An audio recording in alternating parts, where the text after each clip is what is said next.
Ada apa dengan Panji dan New York? Ingin hidup sebagai komika di New York, itu aja, sesederhana itu. Karena itu aja susah sekali. Karena banyak komika di New York nggak hidup dari stand up. Saya pengen jadi komika, jadi orang yang hidup dari stand up di New York, di salah satu kota termahal di dunia. Mungkin memang kota termahal di dunia. Saya cuma pengen suatu hari bangun pagi bilang, gila gue nih hidup dari stand up di New York gitu.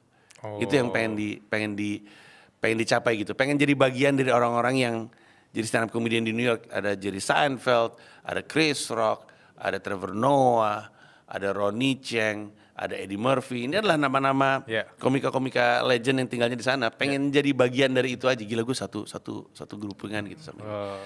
Tapi pada saat yang bersamaan, gue tuh tiap kali jalan-jalan, kayak misalkan ke Tokyo terus ke Harajuku gitu, atau misalkan ke LA atau ke New York gitu, atau mungkin ke Paris, itu suka membayangkan keren banget kalau ada logo dari brand gue di sini gitu. Jadi memang gue selalu pengen membawa Indonesia di mata dunia gitu. Baik dari sisi stand up-nya tentu itu juga, tapi juga pengen dari sisi kewirausahaan gitu. Karena kita sering banget jadi pasar kan. Bisa kali sekali-sekali kita nawarin sesuatu pada dunia gitu. Benar. Yang keren gitu, yang asik. Nggak usah perusahaan gede-gede banget, tapi mewakili Indonesia gitu. Representasi Indonesia gitu. Lagi jalan di Harlang gitu apa sih namanya, Harajuku belakang? Ada namanya Omotesando, apa sih namanya?